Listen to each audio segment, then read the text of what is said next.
500 miles northeast of Tokyo. August 27th, 1945. The waters of the Pacific stretch empty and dark beneath a gray sky. Then, breaking the surface like a leviathan from the deep, comes something that shouldn't exist. 400 feet of steel hull wider than an American destroyer, topped with a massive cylindrical structure that looks like nothing the officers aboard the USS Blue have ever seen. The sailors stand frozen on deck binoculars, raised trying to comprehend the size of what's rising before them. This isn't just a submarine. This is a weapon that was supposed to change everything. The black flag of surrender snaps in the wind above the conning tower. Inside that strange cylinder mounted on the deck, 3 bomber aircraft sit folded like origami, their wings pressed against fuselages waiting for a mission that will never come. The I-400 has surfaced for the last time. January 13th, 1942. Just over a month has passed since the attack on Pearl Harbor, and in the halls of the Imperial Japanese Navy headquarters, Admiral Yamamoto stares at maps of the Pacific with the cold calculation of a man who knows what he's started. The victory at Pearl Harbor was devastating, yes, but incomplete. America's aircraft carriers escaped. The industrial might of the United States remains untouched across an ocean too vast for conventional forces to bridge. Yamamoto understands something his colleagues don't yet grasp. Japan has wounded a giant, and when that giant wakes, it will come with a fury that no island chain can hold back. The question isn't whether America will strike back. The question is whether Japan can reach America. First, reach deep into the heart of its coastal cities and make them understand that this war will cost them everything. Traditional doctrine says it's impossible. Aircraft carriers can't get close enough without being detected. Long-range bombers don't have the fuel to return. The distances are simply too great. Unless you change the rules entirely. Yamamoto submits his proposal 18 submarine aircraft carriers, each capable of circumnavigating the globe without refueling, each carrying multiple bomber aircraft in a watertight hangar. The submarines would travel beneath the ocean's surface, invisible to patrols, and radar surfacing only long enough to launch their aircraft against targets thousands of miles from Japan. New York, San Francisco, Washington, D.C., the Panama Canal. No target would be beyond reach, no city safe. The Naval General Staff approves the project on March 17, 1942. They call them Sentoku submarines, the special or secret submarines. The rest of the world would know them as the I-400 class. At the Kure Naval Arsenal, engineers face a problem that borders on the impossible. How do you build a submarine large enough to carry aircraft yet still capable of diving and maneuvering underwater? How do you store planes that need to be combat ready within minutes of surfacing? How do you keep everything watertight at crushing depths? The solution is unlike anything attempted before. The I-400's hull uses a figure-8 cross-section, 2 cylindrical pressure hulls side by side, creating a structure 400 feet long and 39 feet wide. When submerged, it displaces nearly 6,000 tons, making it by far the largest submarine in the world. 4 massive diesel engines provide the power to travel 37,000 nautical miles, enough to reach any coastline on Earth and return home. The conning tower is offset to port to make room for the centerpiece of the design, a 115-foot watertight hangar tube running along the starboard side of the deck, capable of holding 3 aircraft. But what kind of aircraft can fold small enough to fit inside an 11.5-foot diameter tube, yet still carry enough ordnance to justify this entire massive undertaking. The Aichi Company receives the specifications in 1942 and begins work on what will become the M6A1 Seiran, the Mountain Haze. The name comes from an 18th century woodblock print, but there's nothing artistic about this machine. It's a pure weapon designed from the first rivet with a single purpose: to emerge from the ocean and strike without warning. The Seiran is a two-seat floatplane powered by a 400 horsepower Aichi Atsuta engine, a licensed copy of the German Daimler-Benz DB601. In the air, it can reach 295 miles per hour with its twin floats attached, or 348 miles per hour if the floats are jettisoned for a one-way kamikaze mission. The range is 642 nautical miles, enough to strike deep inland and return to the submarine. Each plane carries either one 800-pound bomb or an aerial torpedo, or two 550-pound bombs. But the real genius is in how it folds. The wings rotate 90 degrees and fold hydraulically against the fuselage. The vertical tail stabilizer folds down. The horizontal stabilizers fold as well. The pontoons detach and store separately. Fully collapsed, the Seiran becomes compact enough to slide into that cylindrical hangar like a bullet into a chamber. The engineering team practices obsessively. They paint the assembly points with fluorescent paint so crews can work in darkness. They drill the procedures until muscle memory takes over. 4 trained men can roll a Seiran out of the hangar, attach the pontoons, and have it ready for catapult launch in 7 minutes. All 3 aircraft can be armed and launched within 45 minutes of surfacing. To avoid time-consuming engine warm-ups that would leave the submarine exposed on the surface, the Seiran's engine is preheated while still in the hangar. Hot oil and water are pumped through the engine at 140 degrees Fahrenheit just before launch.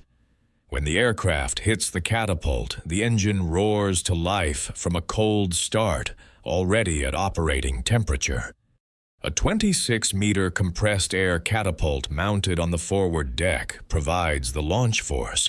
The Seiran screams off the deck at full throttle, climbing into the sky while the submarine crash dives to safety below.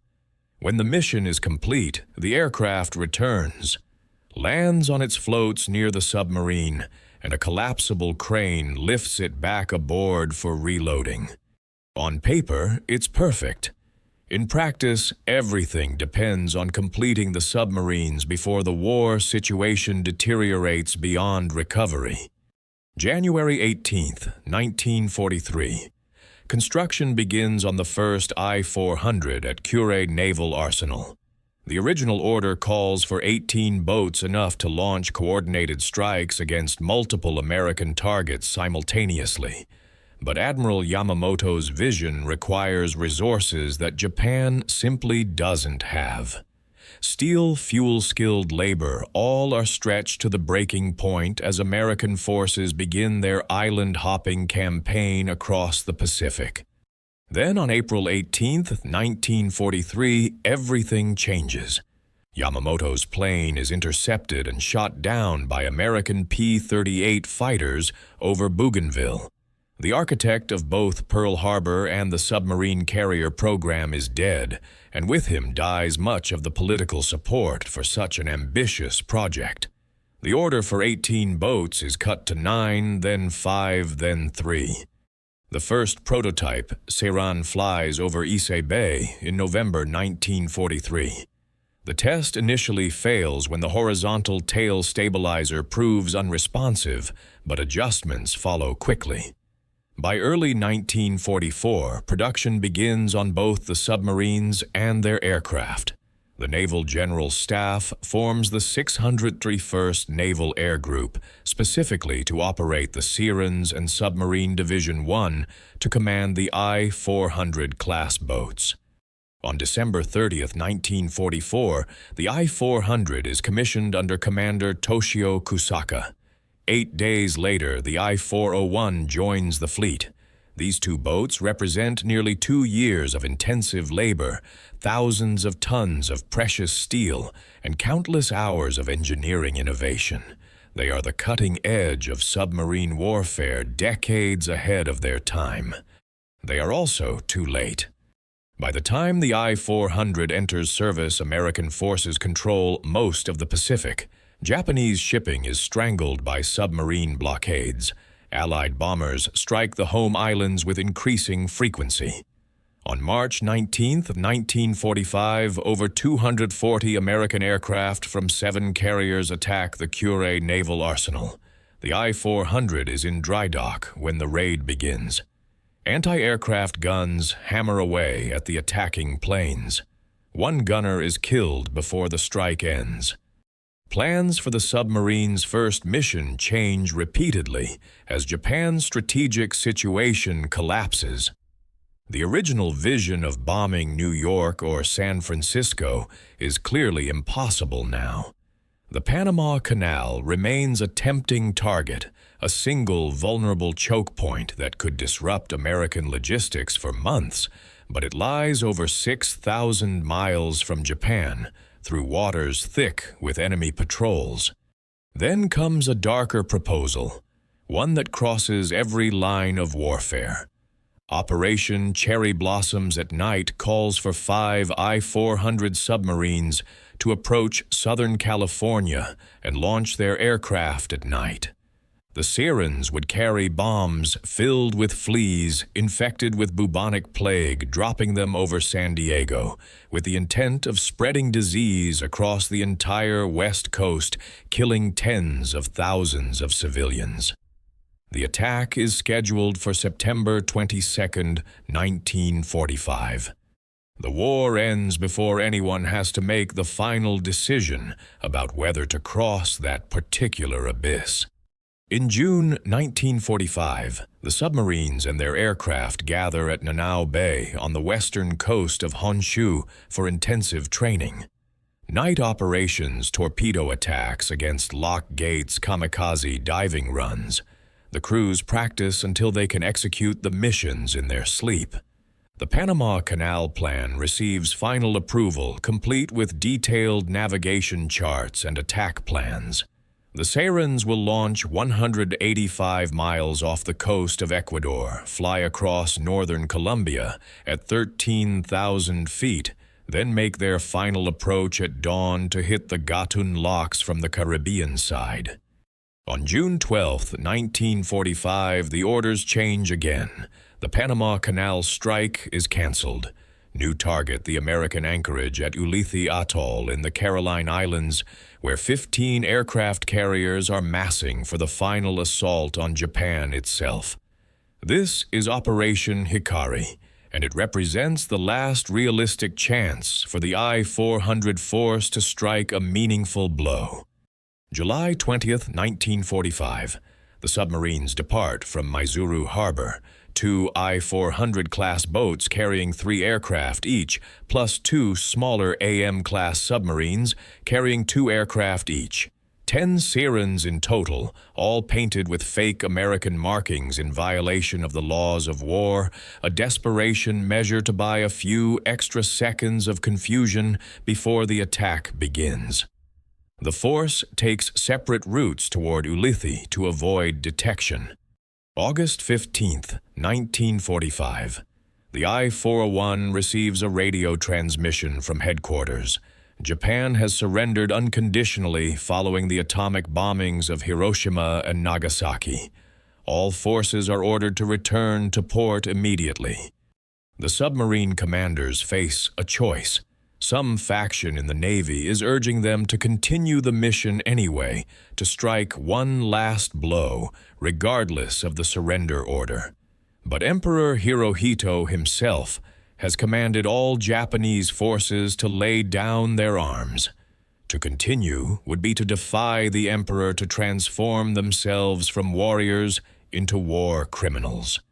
On August 26, 1945, the I-400 receives the formal order to disarm. The crew opens the hangar tube and rolls out the 3 Seirans still marked with their false American insignias. They remove the bombs and drop them into the ocean.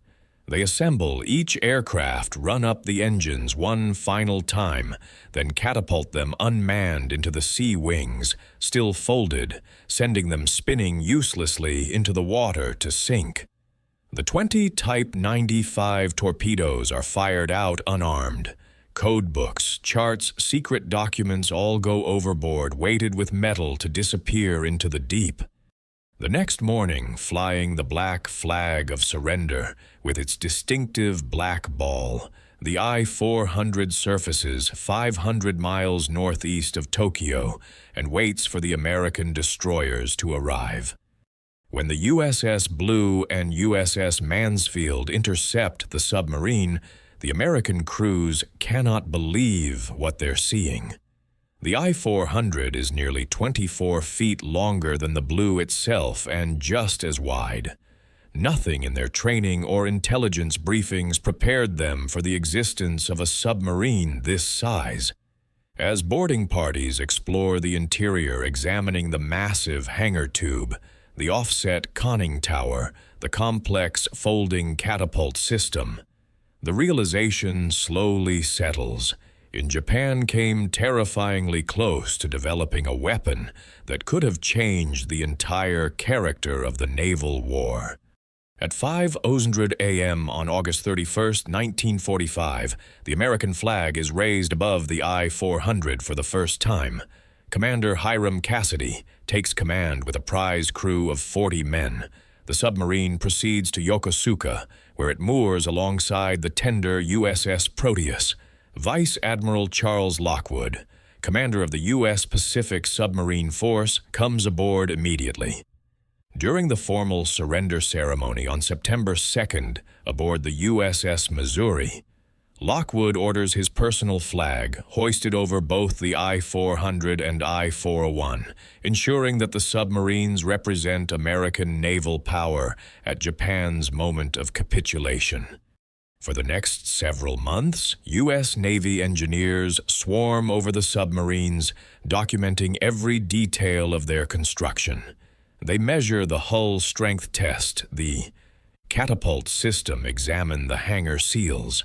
The I-400's remarkable stability in rough seas impresses the American crews, the result of its unique double hull design. They find no air conditioning, no flush toilets, inadequate crew quarters that forced some sailors to sleep in passageways. The Japanese sailors endured conditions American submariners would consider intolerable, all for the sake of maximizing the boat's combat capabilities. Then word comes that the Soviet Union is demanding access to inspect the captured submarines. The implications are immediate and chilling. The Cold War is already beginning, and the I-400 represents technology decades ahead of anything currently in service. Its design could revolutionize Soviet submarine warfare, providing them with capabilities the West wouldn't match for years. The decision is made at the highest levels. On December 11, 1945, the I-400 and I-401 depart Sasebo for Pearl Harbor, manned by skeleton American crews. They sail on the surface the entire 5,000-mile journey, stopping at Guam, Eniwetok, and Kwajalein, before arriving in Hawaii on January 6, 1946. A Navy band and local celebrities gather at the submarine base for their arrival, treating the submarines like captured prizes from another era. The inspections at Pearl Harbor continue through early spring. Every measurement is recorded, every system analyzed, every innovation documented for future American submarine development. But the submarines themselves cannot be allowed to survive. On April 1, 1946, the I-402 is scuttled off the Goto Islands near Japan. On May 31, 1946, the I-401 is towed to a position off Kaleloa, near Oahu, and sent to the bottom by American torpedoes. 4 days later, on June 4, 1946, the USS Trumpetfish fires 3 torpedoes at the I-400. The massive submarine that was supposed to carry war to the American mainland sinks in Hawaiian waters, taking its secrets down to depths where the Soviets will never find them. For nearly 70 years, the I-400 and its sisters remain lost, their locations classified and then forgotten as new generations of submarines eclipse their capabilities. Nuclear power and ballistic missiles render the concept of submarine aircraft carriers obsolete almost before it was fully realized. But the wreckage, when finally discovered by deep-sea exploration vehicles in the 2000s, tells a different story. Lying in over 2,000 feet of water, the rusted hulls speak to something beyond mere technological innovation. They represent a moment in history when the boundaries of what was possible expanded. Suddenly and dramatically, when engineers and warriors collaborated to create something the world had never seen before. One Seiran survives, recovered from the Aichi aircraft factory in August 1945 and eventually restored by the Smithsonian Institution. It hangs now in the Udvar Hazy Center near Washington, D.C. Wings, folded pontoons removed exactly as it would have appeared inside the I-400's hangar. Visitors walk beneath it, rarely understanding what they're looking at, not just an aircraft, but evidence of how close the war came to taking an even darker turn. The I-400 class submarines never dropped a single bomb, never launched a combat mission, never achieved any of the ambitious goals that justified their construction. In that sense, they were a failure, a waste of resources that Japan desperately needed for conventional defense in its final desperate year of the war. But they proved something else entirely. They proved that human ingenuity, driven by necessity and unbound by conventional thinking, could create weapons that redefined the possible. They proved that the line between brilliance and madness grows thin in total war. And they proved that sometimes the most important military innovations are the ones that never see combat, the ones that force every other nation to reconsider what they thought they knew about warfare. 79 years after its surrender, the I-400 remains a ghost in the deep waters off Hawaii, a testament to the desperate ingenuity of a dying empire and the lengths nations will go to when faced with extinction. The catapult sits empty, its mechanisms corroded but still recognizable. The hangar tube lies open to the sea fish swimming through spaces where folded bombers once waited. The conning tower leans against the ocean floor, the black surrender flag, long since dissolved by salt water and time. Somewhere in the darkness, if you knew where to look, you might still find fragments of the dreams that drove its creation. Dreams of reaching across an ocean to strike at an untouchable enemy. Dreams of weapons so unexpected, so impossible, that it could change the course of history with a single surprise attack. The I-400 proves that sometimes the most terrifying weapons are the ones that remain unused, living on only as warnings about what humans can create when pushed to the very edge. Not because of what they achieved, but because of what they showed was possible. And in showing what was possible, they changed everything that came after. The submarine that was supposed to bomb America never fired a shot in anger. Instead, it fired the imagination of naval architects and strategists for generations, proving that the greatest innovations in warfare are often the ones that make future wars unthinkable. 500 miles northeast of Tokyo, August 27th, 1945, a black flag snaps in the wind. The Leviathan waits on the surface, and the world will never look at submarines quite the same way again.